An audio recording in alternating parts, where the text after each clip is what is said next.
विद्यार्थियों नमस्कार। आज हम लोग पढ़ेंगे समांतर माध्य या अरिथमेटिक मीन। अरिथमेटिक मीन को इस तरह से परिभाषित किया गया है कि यदि कोई तीन संख्याएं समांतर अनुक्रम में हों तो बीच की संख्या को अन्य दो संख्याओं का समांतर माध्य कहते हैं। जैसे उदाहरण के लिए 3, 5, 7 ये समांतर श्रेणी में है। हम देख सकते हैं कि 5 - 3 और 7 - 5 का अंतर बराबर है। तो ये जो 5 है ये 3 और 7 का समांतर माध्य कहलाता है। तो इसी तरह से यदि हम इन जनरल बात करें व्यापक रूप से, तीन संख्याएं समांतर श्रेणी में इस तरह से हो a - d, a + d, तो ये a जो है बीच का ये a - d और a + d का समांतर माध्य कहलाता है। अब मान लीजिए कि हमें दो दी हुई संख्याओं के बीच समांतर माध्य ज्ञात करना है।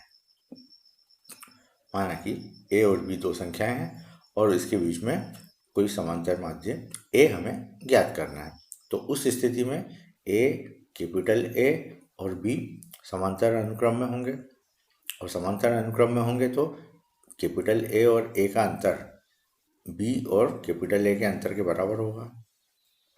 तो हम लिख सकते हैं b - a = a - a, और a को एक तरफ लिया तो हम देख सकते हैं कैपिटल A = a + b/2। तो इस तरह से हम दो संख्याएं दी हो तो उनका समांतर माध्य ज्ञात कर सकते हैं उन दोनों संख्याओं को जोड़ करके और 2 से भाग दे करके। अब मान लीजिए कि a और b दो संख्याएं और उनके बीच में हमें n संख्याएं ज्ञात करना है। इस तरह से संख्याएं ज्ञात करना है कि a, a1, a2, a3, an और b ये समांतर अनुक्रम में हो जाए। ऐसी स्थिति में a1, a2, an को हम समांतर माध्य पद कहते हैं और इनको ज्ञात करने का एक तरीका वो हम लोग सीखते हैं। जैसे उदाहरण के लिए 3 और 15 दो संख्याएं हैं और इनके बीच में 6, 9, 12 ऐसी संख्याएं हैं कि 3, 6, 9, 12, 15 ये समांतर श्रेणी में है। तो हम कहेंगे 6, 9, 12 ये संख्याएं 3 और 15 के बीच में तीन समांतर माध्य पद है। तो अगर हमें दो संख्याएं दी हो और उनके बीच में n समांतर माध्य पद ज्ञात करना हो तो उसका हम तरीका सीख रहे हैं। देखिए, यदि ये समांतर माध्य पद हैं तो उस स्थिति में a, a1, a2, an और b ये समांतर अनुक्रम में होंगे, और जब ये समांतर अनुक्रम में है तो ये a पहला पद हो गया और b अंतिम पद हो गया, और हम देख सकते हैं कुल पदों की संख्या n+2 हो जाएगी। ये a से लेकर के ये तो n और प्रथम पद और अंतिम पद, इस तरह से कुल पदों की संख्या हो जाएगी n+2, और ये जो अंतिम पद है ये इस श्रेणी का n+2वां पद होगा। अब यदि हमें प्रथम पद मालूम है, सार्वंतर मालूम है, तो हम a1, a2, an के मान ज्ञात कर सकते हैं। तो सबसे पहले हमने माना कि n+2वां पद यानी b और सार्वंतर हमने d मान लिया। तो a + n+2 - 1 × d = b।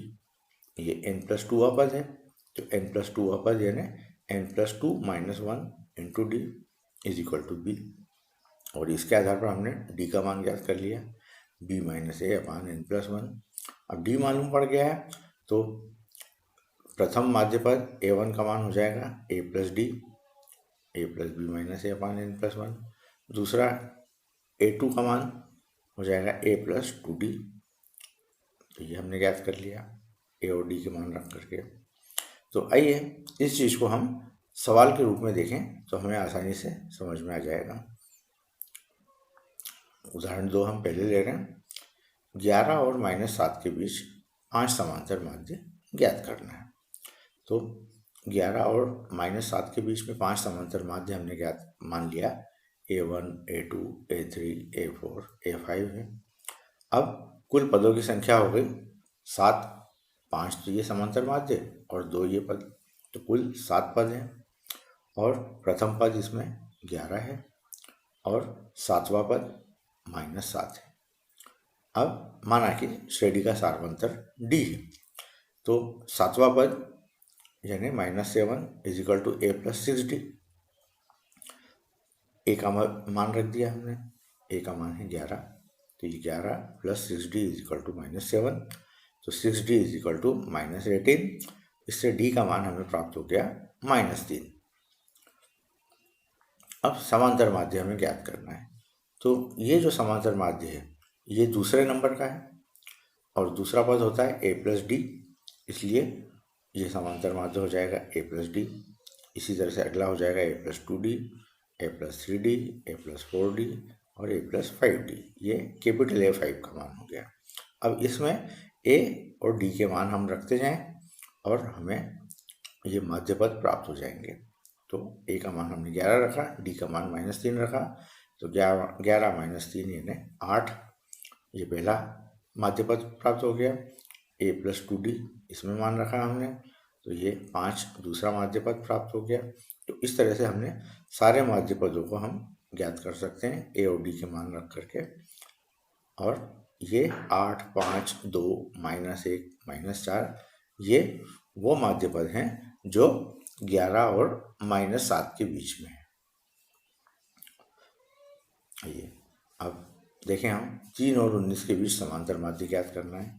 तो दो संख्याओं के बीच समांतर माध्य ज्ञात करने के लिए हम दोनों संख्याओं को जोड़ देते हैं और 2 से भाग देते हैं, तो इस तरह से हमें प्राप्त हो रहा है 11।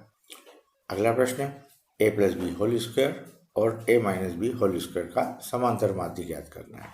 वही तरीका, दोनों संख्याओं का योग किया और 2 से भाग दिया, तो इसको हमने एक्सपांड किया A + B² को और A - B² को एक्सपांड किया और कुछ पद कैंसिल हो गए और अंत में हमें प्राप्त हो रहा है A² + B²।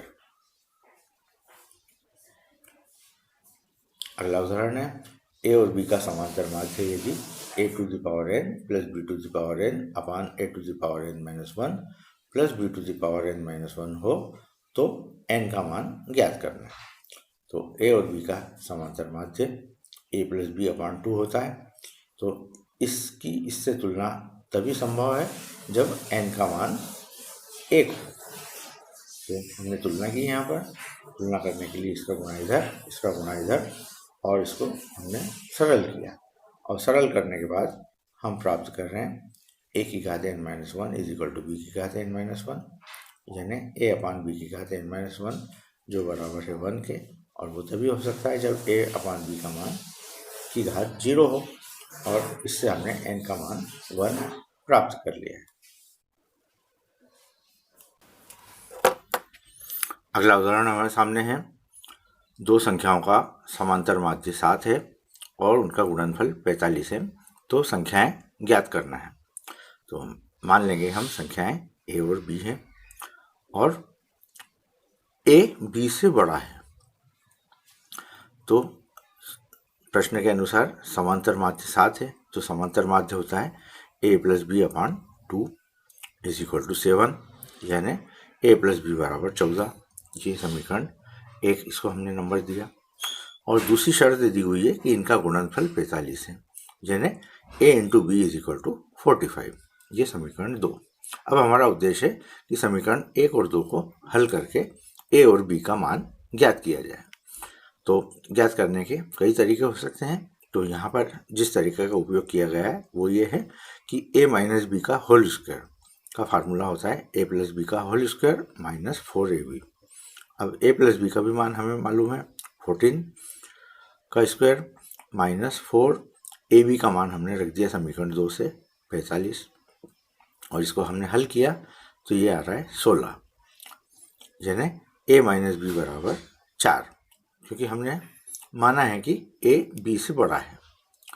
तो उस स्थिति में जब हमने समीकरण 1 और 3 को हल किया, ये A - B = 4 और A + B = 14, तो हम प्राप्त कर रहे हैं ए का मान 9 और बी का मान 5। तो इस तरह से हमने संख्याएं प्राप्त कर ली 9 और 5। अगला प्रश्न देखें हम, एक्स स्क्वायर और 1 के बीच एक्स समांतर माध्य पद ज्ञात कीजिए। तो ठीक वही तरीका है कि हमने प्रथम पद एक्स स्क्वायर हो जाएगा, अंतिम पद 1 हो जाएगा और a1 a2 इस तरह से ax हमने समांतर माध्य लिए। तो कुल पदों की संख्या हो जाएगी x+2 और ये जो 1 है ये अंतिम पद है अर्थात x+2वां पद है। तो ये x square a1 a2 ax और 1 ये समांतर श्रेणी में हो गए, समांतर अनुक्रम में हो गए और इनका सार्वंतर हमने d मान लिया। तो ये अंतिम पद अर्थात x+2वां पद यानी a + x+2 - 1 × d ये 1 के बराबर है। इस समीकरण को हमने सरल करके लिख लिया 1 = x² + x+1 d और इस समीकरण को हमने हल करके d का मान प्राप्त कर लिया 1 - x। अब d हमें मालूम पड़ गया है तो हम बाकी के पद ज्ञात कर सकते हैं। a1 हो जाएगा प्रथम पद प्लस d, क्योंकि a1 दूसरे नंबर पर आ रहा है, दूसरा पद है तो दूसरे नंबर का पद होता है a + d यानी a के स्थान पर x² प्लस d यानी 1 - x। तो x² + 1 - x। इसी तरह से a2 का मान निकाल लिया a + 2d, तो a यानी x² और d यानी 1 - x, तो 2 × 1 - x। इस तरह से हमने सारे पदों को ज्ञात कर लिया और हम देख सकते हैं कि ये हमारे अभीष्ट समांतर माध्य पद हैं।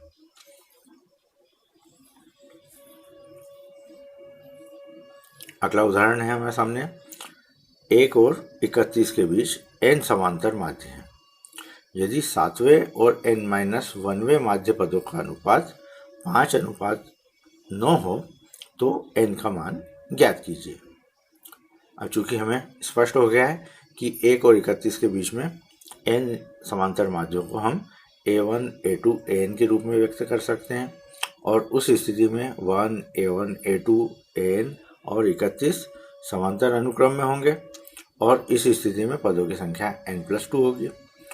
अब प्रथम पद यहाँ पर 1 है और अंतिम पद यानी n+2वां पद 31 है। तो चूंकि n+2वां पद 31 है तो हम लिख सकते हैं a + n+2 - 1 d = 31 और इसके आधार पर हमने d का मान निकाल लिया 30/n+1। तरीका वही है, हम d का मान हर इस तरह के सवालों में निकालते हैं और d का मान हमने ज्ञात कर लिया। उसके बाद हम a1 का मान ज्ञात कर सकते हैं a + d, a2 का मान ज्ञात कर सकते हैं a + 2d, an का मान ज्ञात कर सकते हैं a + nd। तो 7वां माध्य पद हो जाएगा a + 7d और इसमें मान रख दिया हमने 1 + 7 × 30/n+1। इसको हल कर लिया तो हम ये प्राप्त कर रहे हैं। और इसी तरह से n-1वां माध्य पद होगा 1 + n-1 × d। यहाँ पर भी हमने d का मान रख दिया और इसको हल कर लिया। अब प्रश्न के अनुसार हमें दिया हुआ है 7वां और n-1वें माध्य पद का अनुपात 5:9 है। तो हमने 7वां माध्य पद ज्ञात कर लिया है और n-1वां माध्य पद ज्ञात कर लिया है। इनका अनुपात हमने 5:9 के बराबर रखा और इसको जब हमने हल किया इसका क्रॉस मल्टीप्लिकेशन किया और जब हमने इसको सरल किया तो n का मान हम 14 प्राप्त कर रहे हैं। अगला प्रश्न भी इसी ढंग का है कि 20 और 80 के बीच n समांतर माध्य पद हों और प्रथम माध्य पद और अंतिम माध्य पद का अनुपात 1:3 हो तो n का मान ज्ञात कीजिए। यानी 20 और 80 के बीच n समांतर माध्य हमने मान लिए a1 a2 a3 an। अब ये समांतर माध्य हैं तो 20 a1 a2 an और 80 समांतर अनुक्रम में होंगे और जिसमें पदों की संख्या हो जाएगी n+2 और प्रथम पद होगा 20 और अंतिम पद यानी n+2 का पद होगा 80। तो सार्वंतर हमने d मान लिया तो a1 हो जाएगा a + d यानी a + 2 - 1 × d यानी 20 + d और अंतिम पद हो जाएगा यानी 80 माइनस डी।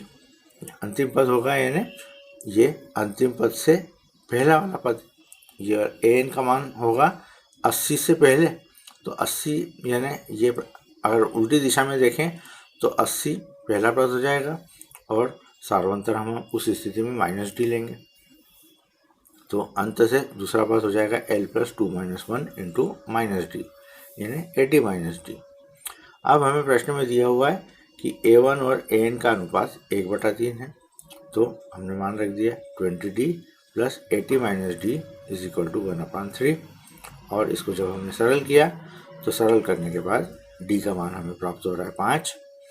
d का मान मालूम पड़ गया तो 80वां पद हम ज्ञात कर सकते हैं, n प्लस 2वां पद हम ज्ञात कर सकते हैं, वो होगा a plus n plus 1 into D.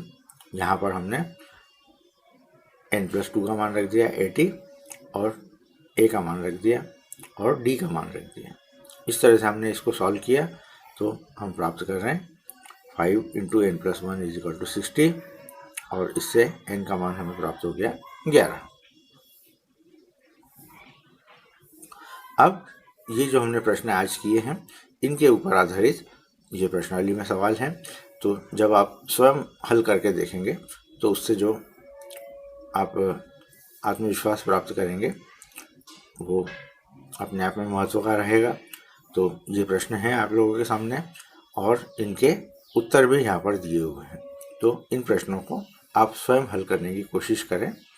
तो इस वीडियो के लिए इतना ही, धन्यवाद।